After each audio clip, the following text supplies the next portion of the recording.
بسم اللہ الرحمن الرحیم۔ ایاک نعبد و ایاک نستعین۔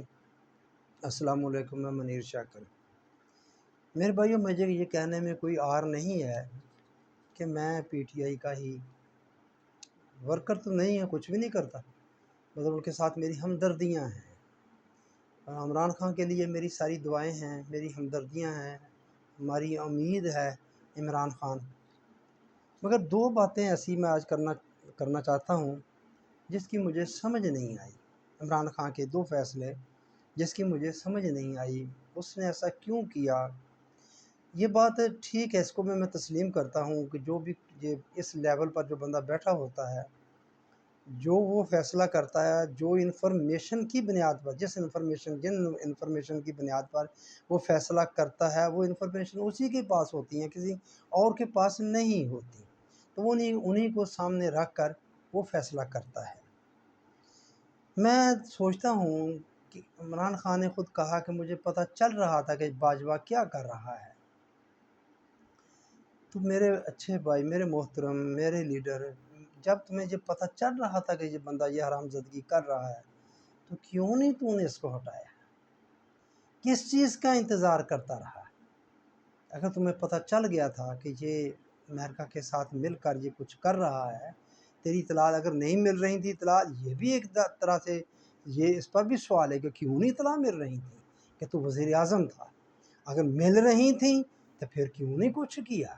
اس بندے کو یہاں تک کیوں پہنچنے دیا، کیوں پنپنے دیا؟ جب اس کی ایکسٹینشن کا مسئلہ آیا تو اس وقت تو ہم بھی دیوانے تھے، جیسے آپ کہہ رہے تھے، ہم بھی پیچھے تھے، اب بھی آپ کے پیچھے ہیں۔ تو اس وقت یہ کھوسہ صاحب جو چیف جسٹس تھے غالباً، انہوں نے موقع بھی دیا، وہ ہمیں بڑا برا لگتا تھا اس وقت۔ یہ دیکھیں جی، یہ اپنی طاقت دکھا رہا ہے، یہ آرمی چیف کے سب بارے میں کیا کہہ رہا ہے، تو ہمیں وہ برا لگتا تھا، حالانکہ اس بندے نے موقع دیا تھا کہ سنبھل جاؤ، دیکھ لو اچھی طرح۔ لیکن ہم نے سب نے مل کر اس کی ایکسٹینشن کے لیے ووٹ دیا، قانون بنایا۔ اچھا، ایک بڑا آدمی ہے نون لیگ کا، اس نے بڑی اچھی بات کی۔ اس نے کہا کہ جب نون لیگ نے بھی اس کو بھرپور طریقے سے ووٹ دیا تو عمران خان کو سمجھ جانا چاہیے تھا، سوچنا چاہیے تھا کہ یہ ووٹ کیوں کر رہے ہیں، یہ کیا ہوا ہے کہ اس سے چند دن پہلے یہ عمران خان، یہ نواز شریف بونک رہا تھا جاب باجوہ پر کہ تو نے کیا، تو نے وہ کیا، اور اس کی بیٹی بھی بونک رہی تھی کہ یہ ادارہ نہیں ہوتے، دو بندے ادارہ نہیں ہوتے، یہ ان کے اندرون خانہ ان کے ساتھ معاہدہ کر رہا تھا زبیر عمر کے ذریعے، یہ بات چل رہی تھی۔ عمران خان تمہیں پتہ ہی نہیں چلا، کیوں نہیں پتہ چلا؟ اگر پتہ چلا تو کیوں نہیں سدے باب کیا؟ مجھے اب تیری والدہ کی بات بھی وہ یاد آتی ہے، شوکت خانم کی، اللہ کروٹ اسے رحمت سے نوازے، کہ میرے بچے کا کیا بنے گا، اتنا سادہ ہے۔ یار تو واقعی اتنا سادہ ہے، اتنا بولا ہے کہ یہ جو تیرے سامنے ہو رہا تھا، تو جیسا بندہ آپ اتنا صاف دل ہے تو دوسروں کو بھی ویسے سمجھ لیا، تو نے باجوے پر اعتبار کر لیا، وہ دھوکہ دے رہا تھا تمہیں پتہ ہی نہیں چلا۔ چلے، یہ تو بات ہو گئی ہے۔ میں اب بھی آپ کے بیان پر ہی کہ یہ جو لندن پلان ہے، یہ عاصم منیر اور نواز شریف کے درمیان ہوا، بڑے تعجب کی بات ہے، مجھے بڑے عجیب لگا۔ یہ سب کو پتہ چل رہا تھا اس وقت، یہ باجوے کی ہی لیگسی کو لے کے آگے چلے گا، وہی سب کچھ ہوگا۔ جس کا مجھے دکھ اس کی وعدہ خلافی کا نہیں، مجھے دکھ مجھے یہ ہے کہ عمران خان تو نے اس کے وعدے پر اعتبار کیوں کیا؟ ڈاکٹر عارف علوی صدر پاکستان کے کہنے یا درمیان میں آنے کی وجہ سے اس نے آپ کو کہا کہ میں نیوٹرل ہو کر چلوں گا، میں کسی سائڈ نہیں لوں گا، سیاست میں حصہ نہیں لوں گا، اور آپ نے اس پر اعتبار کر لیا۔ یار جب اس بندے کو نواز شریف پوائنٹ کر رہا ہے، اور کیا چاہیے تھا ثبوت آپ کو؟ آپ پھر اس پر اعتبار کیوں کر لیا؟ بات وہی آتی ہے، ممکن ہے کہ وہ اس وقت ایسی مجبوری ہوگی، آپ نہیں کر سکتے ہوں گے۔ یہ اتنا تکڑا آدمی تھا، اتنی پاور تھی کہ یہ زبردستی آرمی چیف بن گیا۔ اس کے بننے پر کوئی اعتراض نہیں ہے، اس کے وعدے پر بھی کوئی اعتراض نہیں ہے، اس کے بارے میں تو یہ باتیں سب بھی جانتے ہیں، کر رہے ہیں، سب جانتے ہیں۔ لیکن مجھے افسوس اس بات پر ہے کہ آپ نے اس کے وعدے پر اعتبار کر لیا کہ میں سیاست میں حصہ نہیں لوں گا، میں غیر جانبدار رہوں گا۔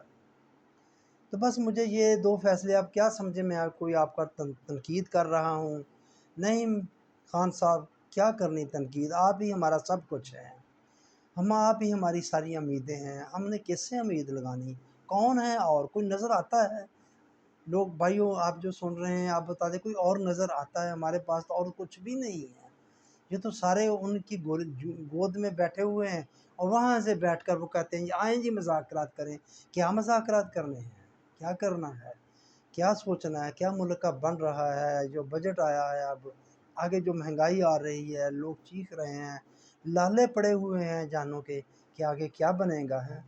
تو یہ جو جس طرف لے کر جا رہے ہیں ان کو کیا پتا، ان کو کیا فکر ہے، ان کو کیا فکر ہے؟ آپ کر رہے ہیں، آپ بھگت بھی رہے ہیں، اتنی گرمی ہے، چلے ہمیں تو پنکھا نصیب ہے، کولر نصیب، جہاں آپ ہیں بیٹھے ہوئے وہاں پنکھا بھی خراب کر دیتے ہیں۔ آپ جس طرح کی زندگی میں رہیں، آپ جو کر رہے ہیں برداشت، وہ آپ ہی کر سکتے ہیں اور کوئی نہیں کر سکتا۔ اور دیکھیں کیا کریں، کچھ نہیں سمجھ آتی، لیکن بہرحال انشاءاللہ میں اتنا نا امید نہیں ہوں، امید ہوں انشاءاللہ ظلم کی رات ایک دن ختم ہوگی، انشاءاللہ ضرور ختم ہوگی۔ ہوئی ہیں، پہلے بھی ہوئی ہیں، اتنا ظلم ہوا ہے، فرعون آیا، نمرود تھا، اور اس کے بعد یہ بڑے بڑے جو انقلاب آئے ہیں، تو یہ اندھیری رات ہی تھی جو اجالے میں بدلی، تو انشاءاللہ یہ بھی اجالے میں بدلے گی انشاءاللہ۔ تو بس میں صرف یہ تھا کہ تو نے یہ یار دو بندوں پر جو اعتماد کر لیا، اعتماد ان کی بات پر اعتماد کر لیا، نہیں جی میں نیوٹرل رہوں گا، تو مجھے بنانے دیں، کوئی رکاوٹ نہ ڈالیں۔ اس کا مطلب ڈال سکتے تھے آپ رکاوٹ، تو آپ نے جو نہیں ڈالی، یہ اس کا نقصان دیکھ لیں، اپنا نقصان دیکھ لیں، پارٹی کا نقصان دیکھ لیں، وہ بھی اپنا تیرا ہی ہے، پاکستان کا نقصان دیکھ لیں کتنا ہو گیا، کس طرح ہو گیا۔ تو بس میں یہی بات عرض کرنا چاہتا تھا، اور کیا کہنا تھا میں نے، کیا کہہ سکتا ہوں؟ اللہ تعالیٰ ہمارے حال پر رحم کرے، دعائی کر سکتے ہیں، رحم تو اس نے تقاضے جو ہے اس کے مطابق ہی ہوتا ہے، ایسے رحم نہیں ہوتا بیٹھے بٹھائے دعاؤں سے کچھ نہیں ہوتا، نکلنا پڑے گا، بولنا پڑے گا، کہنا پڑے گا، لوگوں کو کنونس کرنا پڑے گا، بس یہ کریں گے تو پھر ہی ہے، اس کے رحم ہونے کرنے کے تقاضے ہیں وہ پورے کرنے پڑیں گے۔ تو انشاءاللہ امید ہے، ناامیدی نہیں ہے، یہ ہمارے لیے سب سے جو خوش آئند بات ہے، یہ جو جج ہیں چند کھڑے ہو گئے، یہ ہمارے لیے بہت ٹھنڈی ہوا کا، اس حبس کے ماحول میں ٹھنڈی ہوا کا ایک جھونکا ہے۔ بس ہم ان کی طرف دیکھتے ہیں، یہ جو لڑ رہے ہیں بیچارے، نہ جانے ان پر کتنا دباؤ ہوگا، کہ اندازہ تو ہوتا ہے نا، تو یہ ان پر کتنا دباؤ ہوگا، یہ بیچارے کس طرح کی زندگی گزار رہے ہوں گے۔ تو یہ بھی عیاشی کر سکتے تھے، یہ بھی ڈالر بھرے ہوئے ویگو ڈالے لے سکتے تھے، سب کچھ کر سکتے تھے، اب بھی کر سکتے ہیں، نہیں کر رہے۔ یہ ہیں جنتی لوگ، یہ ہیں بشتی لوگ، ان کی زیارت کریں، آپ جنتیوں کی زیارت کریں گے ہیں، تو یہ ان سے کچھ امیدیں ہیں ہمیں۔ وہ اوپر خبیث آدمی دو بیٹھے ہوئے ہیں، بہت گندے غلیظ آدمی ہیں، کیا کہیں، الفاظ ہی نہیں ہیں۔ جسٹس عامر فروخ ہے کہ یہ ہے، اللہ ان کی قبروں کو آگ لگائے، یہی دعا کر سکتے ہیں۔ آپ بھی ان پر لعنت بھیجیں، ہونا تو کچھ نہیں ہے ایسے، لعنتیں بھیجنے سے ہوتا کچھ نہیں ہے، صرف اپنی محبت کا اظہار ہے۔ وہ ہم کریں جو کر سکتے ہیں، ہو سکتا ہے کل یہ بھی نہ کر سکیں، کچھ بھی نہ ہو سکے، لوگوں کو آگاہ کریں ان کی خباثتوں سے، نہ جانے ان کی کیا کمزوریاں ہیں، یہ کیوں اتنے اندھے ہو گئے ہیں، بہرے ہو گئے ہیں، کوئی مفاد نہیں نظر آتا ان کو ملک کا، لوگوں کا، کس عہدوں پر بیٹھے ہوئے ہیں۔ تو بس میں یہ بات ہی کرنا چاہتا تھا دراصل عمران خان صاحب کے حوالے سے، اللہ اس کی بھی آسانیاں فرمائے، بندہ ہماری امید ہے، بس اور کیا کہوں میں، وہ ہماری امید ہے، اللہ ہماری امید کو نہ توڑے، اللہ اس کو اپنے حفظ و مان میں رکھے۔ تو بس یہ ہے کہ آگے ان لوگوں پر اعتبار کرنا، بڑا، یہ بہت نقصان دیتا ہے، ٹرسٹ میں بندہ مارا جاتا ہے، اعتماد میں بندہ مارا جاتا ہے۔ باجوے نے جو تیرے ساتھ کیا تمہیں سمجھ جانا چاہیے تھا، پھر اس کا لایا ہوا یہ بندہ، پیچھے نواز شریف کا لایا ہوا بندہ، پتہ ہونا چاہیے تھا کہ یہ کیا کرے گا، بہرحال وہی بات ہے کہ مجبوری ہوگی، پھر کیا کیا جا سکتا تھا، تو مجبوری ہوگی، بہرحال یہ بات میں کرنا چاہتا تھا۔ باقی لوگوں کے لیے بھی ذرا آپ ٹرسٹ خیال سے کریں، میں بھی ایسا ہی بندہ ہوں، ٹرسٹ جو بولتا ہے سمجھتا ہوں یہی سچ کہہ رہا ہے، اس کی بات کو مان لیتا ہوں، کر لیتا ہوں، نقصان بھی اٹھا لیتا ہوں۔ تو بس یہی بات میں نے آپ سے عرض کرنا تھی عمران خان کے حوالے سے۔ لوگ بہت بہت بکواس کرتے ہیں، پروپیگنڈا ہے سب کچھ۔ دیکھیں آپ مجھے دیکھیں قاضی فائز کا میں بھول گیا کہ ووڈا کو اس نے معافی دے دی جو اس نے بکواس کیا، ہیں وہ ایک دولت کا بگڑا ہوا بچہ، ہیں دولت مندوں کا بگڑا ہوا بچہ، وہ ججوں کی پگڑیاں چھاڑ رہا ہے، فٹ بال بنا رہا ہے، ہاں جی، تو اس کو معاف کر دیا، اور وہ جو چینل والے ہیں ان کو توہین عدالت دے دی۔ یار وہ کتنا گندا آدمی ہے، کس قدر غلیظ آدمی ہے۔ اس گندے غلیظ آدمی کو، گندگی کے کیڑے کو یہ نہیں پتہ کہ جس بندے نے، جنہوں نے، جس ادارے نے فیصل وڈو سے پریس کانفرنس کروائی، انہوں نے ہی ان چینلوں کو کہا کہ اس کی پریس کانفرنس چلوائی، پیچھے تو ایک طاقت ہے۔ تو تمہیں اتنا نہیں پتہ چل رہا کہ تم کیسی باتیں کرتے ہو؟ میں عرض کر چکا ہوں، یہ مشتعل کرتا ہے، لوگوں کو اشتعال دلاتا ہے، معاشرے میں انتشار پیدا کرتا ہے۔ اس کے بیانات، اس کے فیصلے، اس کا سب کچھ جو کرتا ہے نا، یہ مشتعل کرتا ہے، انتشار پیدا کرتا ہے، یہ اس طرح کا بندہ ہے۔ بہرحال اللہ ہمارے حال پر رحم کرے۔